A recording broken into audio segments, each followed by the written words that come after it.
Shalom Bapak Ibu Saudara-saudaraku yang dikasihi Yesus Kristus, selamat pagi. Kita masih bertemu dalam renungan pagi kita hari ini. Teruslah membuka hati dan teruslah mendengarkan firman Tuhan supaya hidupmu dituntun dan dimenangkan kepada Tuhan. Amin. Bapak Ibu Saudara-saudara, firman Tuhan yang menjadi renungan buat kita hari ini yaitu yang terambil dari Yesaya pasal yang ke-30 ayat yang ke-15. Tetapi sebelumnya marilah terlebih dulu kita menyerahkan hati dan pikiran kita untuk diterangi oleh Roh Allah. Mari kita berdoa.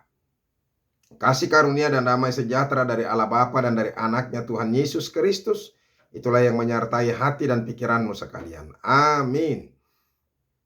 Bapak Ibu Saudara-saudara, Yesaya pasal yang ke-30 ayat yang ke-15. Demikianlah firman Tuhan. Sebab beginilah firman Tuhan Allah yang Maha Kudus, Allah Israel. Dengan bertobat dan tinggal diam, kamu akan diselamatkan. Dalam tinggal tenang dan percaya terletak kekuatanmu, tetapi kamu enggan. Demikianlah firman Tuhan.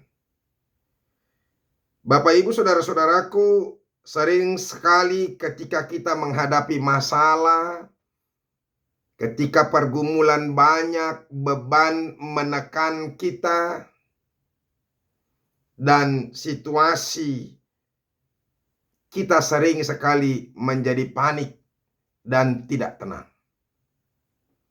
Sehingga dalam keadaan yang tidak tenang ini sering sekali kita mengambil keputusan-keputusan yang salah atau kontraproduktif. Saudara-saudara, orang yang dalam keadaan yang panik, pastinya dia akan mengambil keputusan praktis, bukan keputusan yang diambil dengan berpikir panjang. Tahukah kita ada begitu banyak kesalahan demi kesalahan, kekacauan demi kekacauan, dan pergumulan demi pergumulan, situasi yang buruk terjadi karena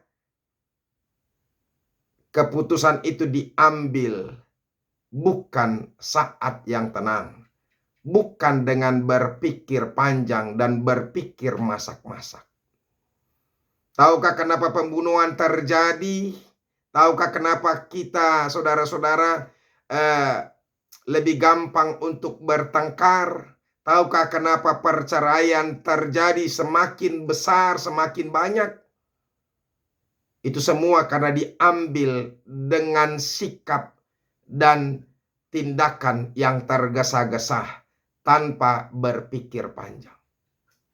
Kalau orang benar-benar mengambil keputusan dalam saat yang tenang, maka dia tidak akan mengambil keputusan itu secara salah. Tetapi justru keputusan itu pasti akan diambil dengan sikap yang benar dan cara yang bijaksana. Nah, demikian juga bangsa Israel ketika itu, saudara-saudara, ketika umat Israel menghadapi perang, mereka juga panik karena kekuatan musuh jauh lebih besar. Sehingga mereka ketakutan. Saking paniknya, saking takutnya mereka minta bantuan kepada Mesir. Mereka meminta bantuan kepada Fir'aun. Padahal saudara-saudara, bangsa Israel itu keluar dari kuasa Mesir, dari tangan Fir'aun, justru karena Tuhan. Mari kita bayangkan sebentar, mari kita, ya seperti firman Tuhan ini, berpikir dengan tenang dulu. Coba, bangsa Israel itu dilepaskan dari kuasa Fir'aun yang begitu berkuasa dan tidak ada yang bisa melawannya. Justru Tuhan yang melepaskan. Dan Tuhan menunjukkan kuasanya kepada mereka ketika bangsa Israel kemudian dikejar oleh bangsa Mesir. Dan mereka sudah ketakutan karena tidak ada lagi jalan untuk keselamatan.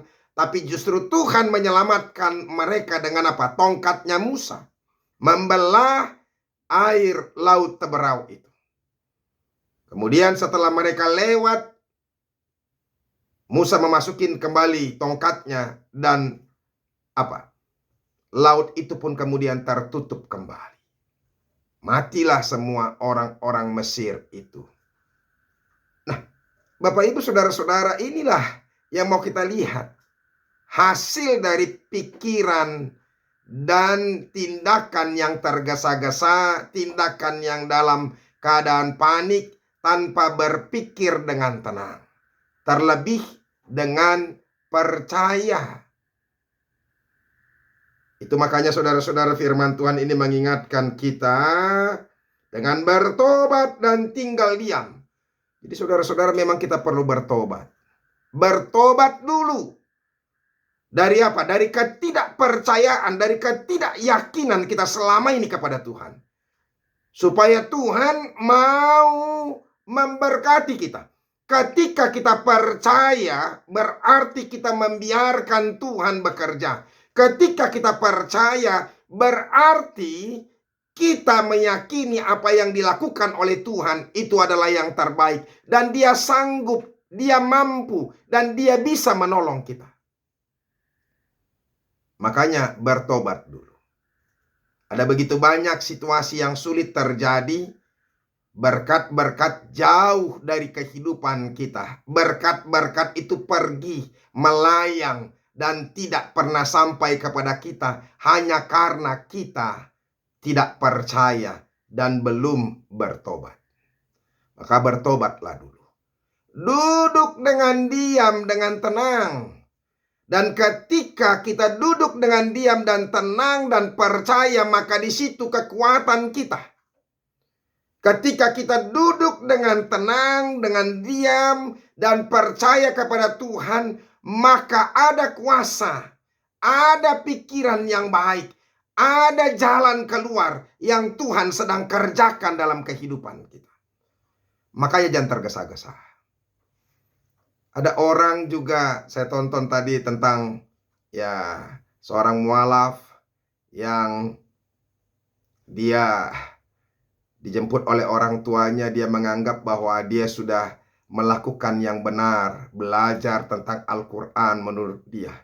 Padahal dia belum bertobat. Saudara-saudara, ini yang celaka. Orang-orang yang belum bertobat selalu mencari kesalahan demi kesalahan dan lari keluar. Tapi kalau dia benar-benar hidup dengan tenang, memberikan Tuhan bekerja, maka dia akan mendapatkan banyak hal yang terbaik dan tidak akan mungkin lari dari iman percayanya. Hati-hati saudara-saudara. Makanya kita harus hidup dengan tenang, diam, bertobat, dan percaya.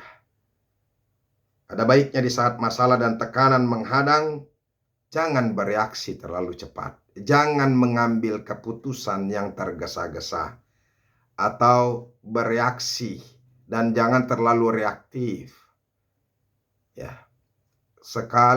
Banyak sekali orang yang melakukan kesalahan karena terlalu reaktif. Nabi Yesaya kali ini mengingatkan kita untuk tetap tenang, mintalah hikmat Tuhan. Ia berfirman, karena itu kuasailah dirimu dan jadilah tenang, supaya kamu dapat berdoa. 1 Petrus 4 ayat 7b. Jadi tenangkan batinmu, tenangkan jiwamu, supaya engkau bisa berdoa dan kuasa kekuatan ada padamu. Semoga firman Tuhan ini mengarahkan kita untuk lebih tenang. Kadang-kadang situasi hidup kita tergesa-gesa, gerasak gerusu, kita tidak tahu apa yang mau kita lakukan. Ujungnya kita tidak yakin dan panik, sehingga keputusan yang kita ambil sudahlah. Ada banyak orang karena memang dilarang oleh orang tuanya untuk pacaran dengan orang yang tidak seiman, padahal dia sudah cinta, dia tidak duduk dengan tenang dan percaya kepada Tuhan. Maka dia ambil tindakan yang salah. Dia pergi keluar meninggalkan Kristus. Kehancuran sedang menantimu. Hukuman Tuhan sedang menantimu. Bertobatlah. Tuhan Yesus memberkati kita. Amin. Terima kasih ya Tuhan untuk firman-Mu yang boleh kami dengarkan. Berkatilah itu. Ajar kami untuk semakin percaya dan bertobat dan duduk dengan tenang sehingga kami punya kekuatan. Terima kasih Yesus. Amin. Bapak Ibu Saudara-saudara sudah dengarkan firman Tuhan. Mari kita hidupi hidup kita dengan tenang bersama dengan Tuhan. Maka hasilnya akan luar biasa. Tuhan Yesus memberkati kita. Salam.